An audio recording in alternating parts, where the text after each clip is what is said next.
this lecture series. This is like an event organized by Monika Egerer and her chair and the Hans Eismann Forum. And just a quick Hans Eismann Forum, I don't know if everyone knows what it is. It's an institute of the TUM that networks all the chairs that have to do with agriculture.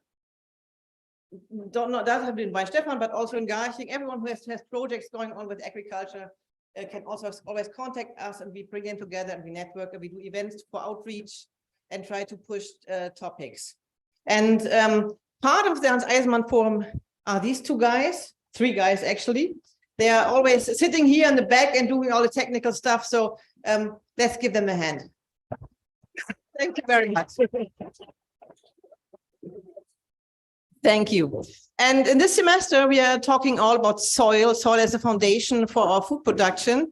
And today we are starting, or we're going on from soil to roots. And Monika will introduce our second speaker in the series. Yeah, thank you from my side as well. So my name is Monika, for those that don't know me. And yeah, our group does a lot of urban agriculture research, and that's why we like to collaborate with the HEF.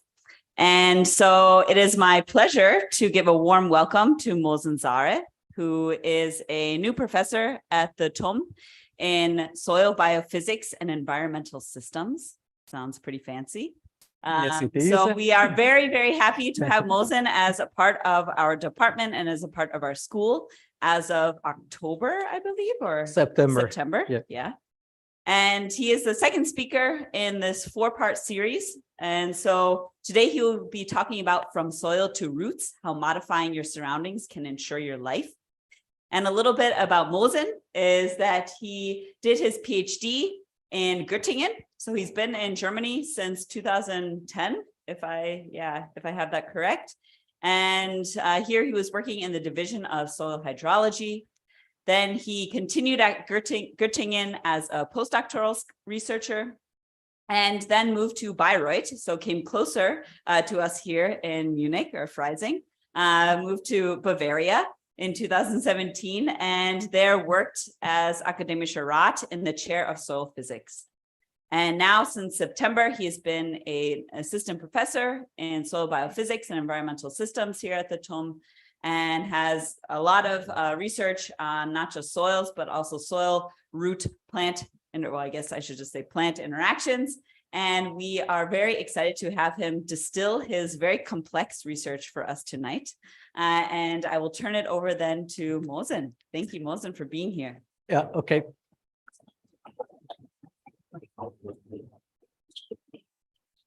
I think we are set with the voice. Okay. Yeah, Monika, Claudia, thank you very much for the introduction and also for basically inviting me to this lecture series. I'm very happy to be here today. When you were actually mentioning that I'm getting closer to you when I moved to Bayreuth, I start to think why and what actually attracted me more and more to the south. And I think the reason is beer.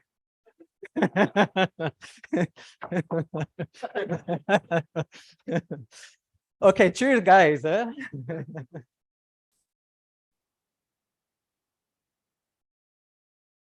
Okay, yes, it's my actually first time being in a bar and discussing about science. And usually I start to discuss about science after being in a bar for 1-2 hours and not from the beginning. Today is a bit strange for me. Let's see if I can manage it from the beginning to move to some science and discuss about some science. Look, as already introduced, I'm here in Weinstefan since September 2022. And I'm appointed in the chair in the Professorship of Soil Biophysics and Environmental Systems. And since then, I start to build up my team, and we slowly arrived to 7 people. We have some PhD students. We have my assistant help and join me as a postdoc. We have technicians already joined, secretary, and we have a lot of master students who are not listed here. And they are also coming to our group and they start to do some work together. I'm very happy. And additionally, we have also a guest visitor who basically visited us since the this month for a period of 6 months. I'm very happy. Everything is working out much better than what I expected when I arrived to Freising. Thank you. Let's move to the science. Let's talk about the missions that I have or I see in this chair for myself and my group. Actually, we are in this chair interested basically to understand how physical properties of soil impact life basically in soil. And physical properties of soil is nothing else than what is the particle size of the soil, what is the structure of the soil, how much water is held within the soil, how easily water moves within the soil. And we would like to know all these physical properties, how impact life in soil. And with life, I mean plant and microorganisms. Or maybe something else that I don't know it yet. These are the two lives that I know. And at the same time, we have also a concept that life in soil impacts physical properties of soil. Imagine when plants are growing, basically they compact soil, and their growth impacts physical properties of soil compactions. And this is actually the loop that we are trying to go through, and we are trying to understand what is the feedback between these two systems. And if I want to be a bit more precise and more specific, I would say that our ultimate aim is to explore an effective strategies that help plant and microorganisms to deal with the impact of soil drying. I believe that soil drying is a big or a major physical constraint to plants' life in soil, and we are trying to understand if we could find an effective, basically, strategies, management practice that we could help plant to overcome this basically stress. As I mentioned, drought seems to be a big element of my basically study. And let me take you through my basically how I experience soil drying, how I start to know the concept of soil drying since I was a child. Soil drying became very obvious from the beginning. I wanted to go out and play, and when soil was dry, it was very dusty. And for me, I didn't like it. Then I wanted to always dig a hole in the soil, and soil drying makes it very difficult for me. I realized, damn, this soil drying must be an issue. Don't like it. Then when I start to go to basically field, to parks, I realized that whenever there is a drought, plants are not green anymore. And we have some really unpleasant view. And this is how actually I started to feel, experience, and build the concept of soil drying as a child. Obviously, as you realize when you look at my basically appearance today, you easily realize that this guy is not me. I was not, when I was a kid, I didn't have also so much hair. This is not me. But then I decided to give you my real actually experience with a drought. This is me. I grown up in a family who had a big almond orchard. We had a big almond farm with a lot of trees. And a couple of years ago, there was actually an extreme severe drought, soil dried. And this is what happened. All these big trees that they were like 40 to 60, 70 years old, they died.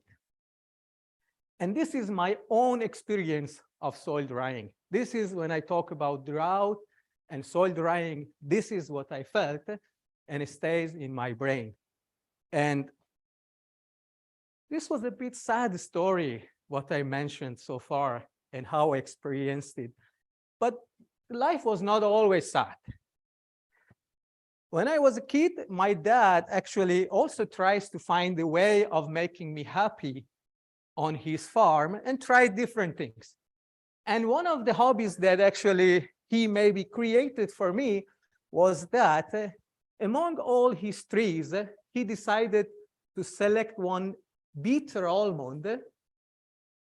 And I think he said, oh, poor guy, he cannot eat this bitter almond. Let's make it pleasant for him. And he tried to craft these almond trees to 3 different fruits, different trees. He crafted it with apricot, with sweet almond, and with plum. 3 fruits on one plant. And that was beautiful. During spring, when the trees were flowering, was beautiful. Every branches had a different color, and even the flowers were coming at different time. The fruit was also beautiful, as you see here. Different colors, they were coming also at different seasons. Okay, was not bad. I think my dad tried to make the conditions a bit more fun and interesting for me. And surprisingly, this tree survived under drought. And looks like that I was very lucky. All the other trees died. We had apricot died. We had plum died. We had sweet almond died. But this guy stayed for me. And I was very happy. Let's continue with the concept of drought and how it developed with me.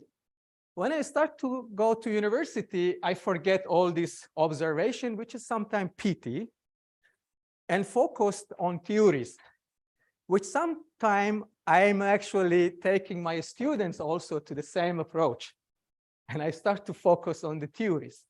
And what I learned when I was at university is that actually soil drying can be seen in a physical also perspective, meaning that soil is made of different particles. I try to show them in a brown color. Soil is made of many different particles at different size. And when these particles are sitting together, they create a space. We call it pore space. And this is where water is stored. This is where nutrients are moving. Water is moving. Microorganisms are living. Perfect. And then I start to learn that when soil dries, basically, soil drying can be seen as a process of basically draining these pores. More and more air is coming to the system. And later on, I was helped to understand that if I want to think about soil which is dried, and I want to consider transport of water, how fast water moves, how fast nutrient moves, I should start to think, since less and less volume of soil is available for water to move, obviously transport of water and transport of nutrient should become limited. And this was the message that I learned. During soil drying, we have a limited transport of water, transport of nutrient within the soil, and they define it with the context, with a concept of soil hydraulic conductivity, which says how quickly water moves within the soil. When soil dries, wet soil, dry soil, typically we have a trend towards reduction of soil hydraulic conductivity by a factor of a couple of 1,000 to million times. Water flow is becoming super limited. Then they define something called diffusion coefficient, how fast, how easily nutrients are diffusing from one region to the other. And they demonstrated to me for the same reason, diffusion of nutrient is limited. And that was when I started to think, okay, soil drying is not just what I see outside. There is some physical processes happening behind, and I'm able to describe it, and I'm able to conceptualize it. When I become a researcher, I start to be a little bit better with the concept, and I start to be a little bit more precise. And this is a moment that I wanted to find my niche in science. Said, okay, I have to also create a space for myself. And this is where I start to create a space for myself. I said, okay, I can also see soil drying a bit this time more precise, and I can focus on the soil root interface. I try to illustrate for you a root, and here is the part of the soil, and you can imagine that the soil particles are in contact to the roots. Some points water is in contact to the root surface, and what I start to realize is that when soil dries, typically a region around the roots becomes much drier than the rest, and was very obvious for me. If I put a straw in a glass of a smoothie and I start to drink it, I empty the point that I put my straw. And this is the same thing, but the difference here is that I start to be a bit more precise, and I start to think, you know, when I talk about plants, contact between plant roots and liquid phase matters a lot on determining how much water, how much nutrient moves to the roots. And I start to say, you know what, when soil dries, typically this contact becomes limited, and then plant should find a way of overcoming these limitations. And now, these days, and for the futures, I arrived to a point that I can give you this statement, that I really acknowledge soil drying as a major physical constraint to plant life. This is what I learned, and I really acknowledge it. It is there. We have to think about it. And what I want to do is that I'm trying to look for a sustainable way of basically overcoming this limitation. I acknowledge it is there and becomes more and more extreme, as I showed you. And I'm trying with my team together to find a way, a sustainable way of basically coping with these issues. This is where I arrived by now. And the question that we are asking in my group is that how do plants then deal with this soil drying? It is there, we acknowledged it. How do they deal with soil dryings? And before I continue and take you to the soil, because now I want to put a lot of weights on the soil, but before I take you there, I want to basically give you my opinion. Look, above ground in this story of drought has a great importance. Plants lose water through their leaves. Inside, on the surface of the leaves, there is a channel called the stomata. These stomata are the place where water goes up. And regulating opening and closing of these little channels means a lot to plants' life.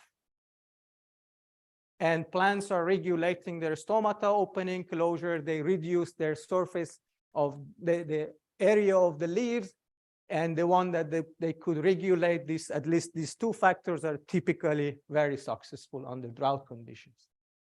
But I want to tell you that, okay, take this one as a granted, but there is also another potential. We could also think about below ground traits. We can also think about improving plant access to water resources under drying conditions. And I identified the issue for you. The issue is that when soil dries, the contact between liquid phase and the root surface becomes limited. And in this case, a lot of traits, below ground traits, has been discussed, such as plants who could produce or form root hairs. They are typically considered maybe as a good candidates to overcome this physical constraint. Plants who could develop mycorrhizae. This is my picture of mycorrhizae. And they could also overcome this issue simply because at least these two traits help a plant to extend their contact area to the liquid phase. Sometimes help them to bypass empty pores to a pore where water exists. I'm not going to discuss too much on that. Instead, I think that there is another candidate that has not been basically considered that much, and I want to talk some in the next slides, I want to talk about this trait. And this is as it follows. I believe that plants can also engineer their surrounding soil to improve their access to water and nutrient resources under drying conditions. And this engineering was already introduced to you in two ways, at least: root hair formation and mycorrhizae formation. And I think there is an additional one by putting a big portion of their photosynthetic carbon, which from now on I want to call it mucilage, to the soil. Mucilage is basically a jelly substance produced, or mucilage I will refer to a portion of root exudations that can form gel. Plants, when they are growing, they typically continuously put some gel, some carbon to the soil. A portion of this carbon can become jelly when it's in contact to water. And here I'm showing you a maize root system grown in field. And maize, typically they have some roots that are coming from the stem. And if you're lucky and you go one day after a big rain event, when these roots are not yet reaching the soil surface, you will see this blob of mucilage. As soon as these carbon components are in contact to water, they swell, they form a gel. And I think this gel has a great functions. This gel makes the region around the roots wetter than the other parts. From here on, I will have always this picture where I'm trying to demonstrate one side, I have a roots with mucilage. One side, the roots, I show you when there is no mucilage. I'm comparing these two contrasting scenarios to give you an impression what this mucilage does. First, mucilage makes the soil wetter than the others because it's a gel. It can act like a sponge and can hold a large volume of water. Additionally, this mucilage, we don't go to details. Later, you can visit me, we discuss. For some physical reasons, changes configuration of liquid phase, distribution of liquid phase within the soil, and I try to demonstrate it here. If you imagine how water is distributed within soil, I believe that when you have this gel, your soil liquid phase becomes more connected. Everywhere is connected than when there is no exudations. And this is typically put some water within your finger and try to open it. You see, as soon as you open your finger, water, the bridges between your finger breaks up. But put some honey, you can open it up without breaking up. The same is happening, in my opinion, here. This exudation, this mucilage helps liquid phase to stay connected. And this was the theory that I am trying to talk about it today. And we try to do some, basically, we try to look at water content distribution around the roots. We grow plants, we took some imaging techniques, and we look at water content distribution around the roots. And here I'm showing you a maize plant. And these pictures, the blue color here shows you the root system. And typically in this neutron radiographic technique, you just see water content distribution. Blue means high water content, red means low water content. And if I zoom here, you see a region around the roots is very wet compared to the rest, at least in some roots. And if you do some quantifications, you observe that this is water content as a function of distance from root surface. Typically, we start to move from root surface to the rest of the soil, and we calculate water content. You see there is a high water content around the roots, and I call it unexpected higher water content. Because I just mentioned that if I put a straw in a glass of water, in a glass of a smoothie, and I start to drink it, I drain it, make the region around my basically sink drier than the rest. But this is opposite of what I said. And this is wetter than the rest, thanks to the fact that this gel can hold a lot of water. Oh, we are jumping through some slides. What this does, mucilage additionally, is that it impacts the flow of water. If you remember, I just mentioned that this mucilage keeps the liquid phase more connected. And one of the problems that I mentioned at the beginning is that when soil dries, liquid phase becomes disconnected. And if liquid phase is disconnected, water does not move from one region to the other region of the soil. But this exudation, if they help liquid phase to stay more connected, maintain connectivity of the liquid phase, they should impact flow of water. And what we did, we tried to measure soil hydraulic conductivity using a machine called HyProbe.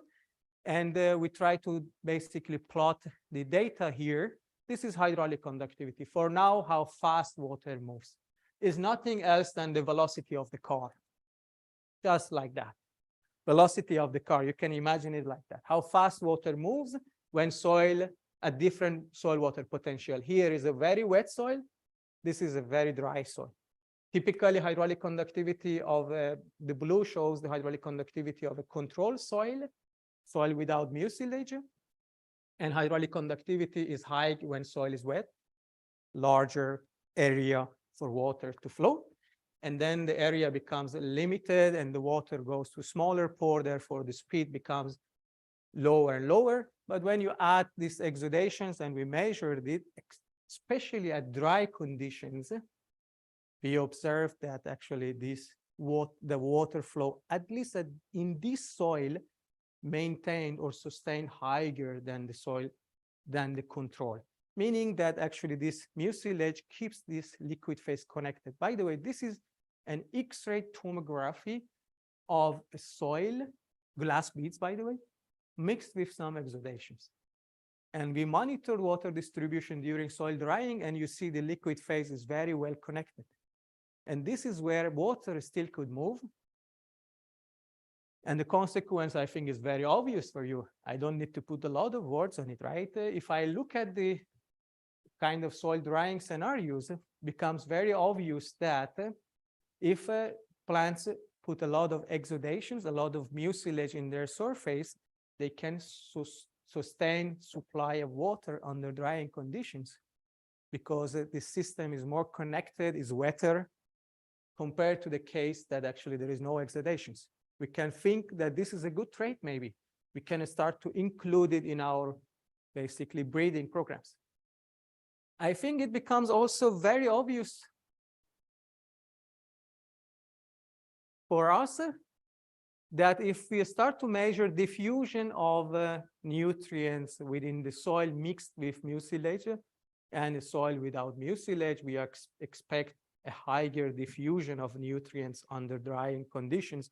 And this is what we did. We tried to measure diffusion of some salts, some nutrients, using some radioactive techniques.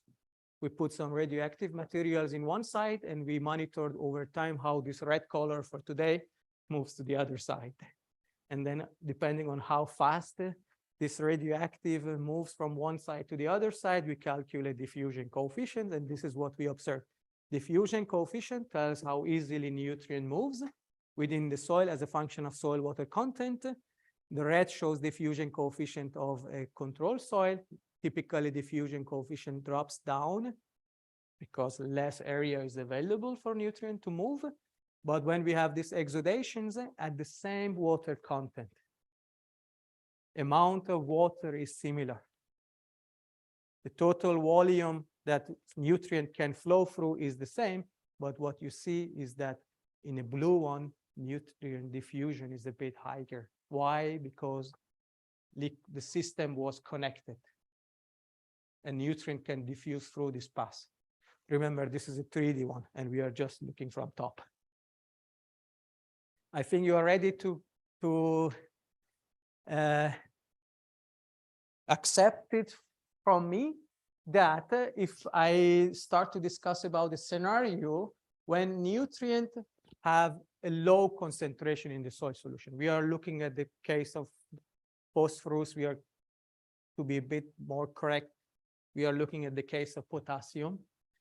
And then plants are taking up potassium from their root surface. Nutrient potassium starts to go to the plants, and then this potassium that is taken up should be compensated by the flow of some potassium within the soil by diffusion. If you're under dry conditions, diffusion coefficient starts to be limited, it starts to be dropped down, and therefore over time we start to have this gradient in concentration. Basically, soil will be depleted from whatever nutrients that has a low concentration, and this is what we call it nutrient deficiency, and usually we come when we add fertilizers. But if we look at the case of soil with exudations or plants with exudations, typically mucilage, as I demonstrated, I expect a higher diffusion coefficient. This means that when nutrients are arriving to the soil surface, more and more are coming from the rest of the soil, and we don't develop a huge gradient. I can imagine also in other scenarios when we have high concentration of some salts like sodium, like chloride in the soil solution. By the way, the region that I'm coming from is exactly like that. We have a high concentration of salts. In these cases, when water is moving from soil to the roots, solutes are coming. If I start to move my glass of water, and if there is a salt, I will move salt as well. They are coming with me. I cannot separate them. But the roots can decide at their surface how fast solutes and which one can come in. There they can decide. And typically, water is moving much faster than solutes to the root surface. This means that if soil starts to dry, we start to have some risk of solutes accumulation at the root surface. And typically, there is a high concentration of solutes here. Compared to the rest of soil, diffusion should bring the salts back at least overnight when there is no water flow towards the roots. But if diffusion is limited, they cannot go back. They stay there. And if you go home and you take some salty water and you put it in your plants, within half an hour to 1 hour, your plant will die. You put a lot of water, but just add some salt. Right away, it dies because of salinity stress. There is a very strong salinity stress when concentration of salts is high at the root surface. And the other scenario, when you have plants with more exudations, more mucilage, this problem will be delayed because diffusion is faster, diffusion stays higher, and when salts are coming here during day, at the same time, concentration starts to go high, and their diffusion starts to work and take them away. I try to explain you that rhizosphere or mucilage, this root exudation around the roots, are making the soil wetter than the rest of the soil, and I try to demonstrate you that it's positive, at least with the 2-3 examples that I mentioned you today so far. But to be honest, I have some problems. When soil dries and I irrigate the plants, I observe that soil next to the roots doesn't re-wet. And this is what I try to demonstrate here. We go to a movie, we discuss it. But the issue is that when soil dries a lot and I irrigate them, plants don't feel water because the soil around the roots stays dry. And actually, this rhizosphere that I was discussing has 2 phases, which makes me a bit now in trouble. Could you play this movie for me? This is in a movie, a neutron radiography. The soil was dry. You see the root system. We added some water from top. Water is coming in a black color. Dark means high water content. White means a dry soil. You see everywhere around the roots, we have a relatively large area that stays drier than the rest of the soil. And this is known because this exudation, this mucilage that I was discussing with you so far, it has also some lipid components. It's the blender of many different components, and one of the components is lipid. For today, lipid is nothing else than when I start to cook in my kitchen and I start to put some oil in my hand. And then my hand starts to be hydrophobic, means that it doesn't get wet. Lipid, you can see it for today like that. It's water repellent. It doesn't like water. As soon as the surface that has some lipid is in contact to water, water starts to form a drop like that, and it doesn't get wet. And this is exactly what is happening here. This mucilage has lipids. When it dries, the lipid will turn hydrophobic. When its soil is wet, they change their configurations and they start to be hydrophilic. As soon as soil dries, they turn to be hydrophobic. And what are the consequences on root water uptake then? It's a very strange actually system. So far I was trying to illustrate to you that the mucilage is good and then it helps plants to take more water, but actually some experiment is showing contrasting observations. Can you play this movie? Oh, wait a second. We try to demonstrate what is the impact of hydrophobicity in root water uptake. And what we did, we grow some plants in some containers. Unfortunately, the quality is not good. The contrast is not good. But I try to explain it. It's a plant that we grow in a containers of 40 by 40. And then we separated soil into different regions by some capillary barriers. These are some gravels that let roots to go through.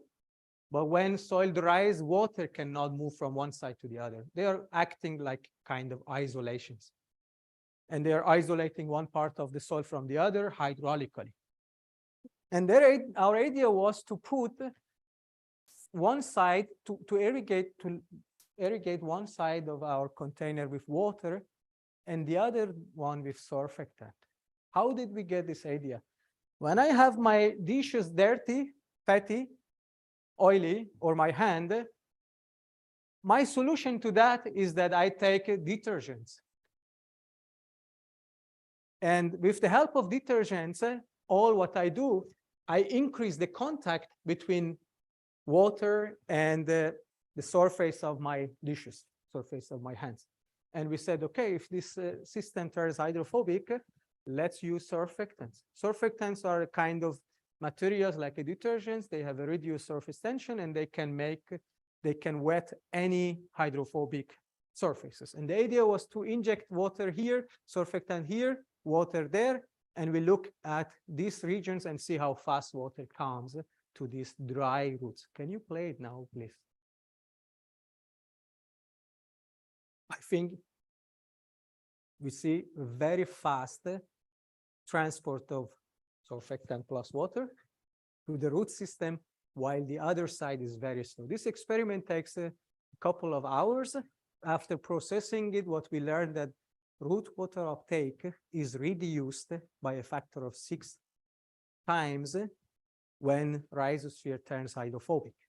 And this hydrophobicity we start to study a lot, and to give you an impression, it may persist for like hours to days if you irrigate the plants completely.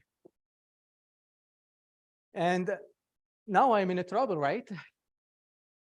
I want to tell you sometime it's positive, sometime I don't know, it's negative.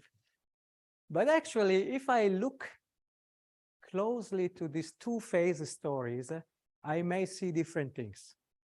And I want to demonstrate to you that hydrophobicity, even though it limits root water uptake, it can be also a positive phenomenon. How comes? Imagine in nature, we have roots, we have plants with a deep root system.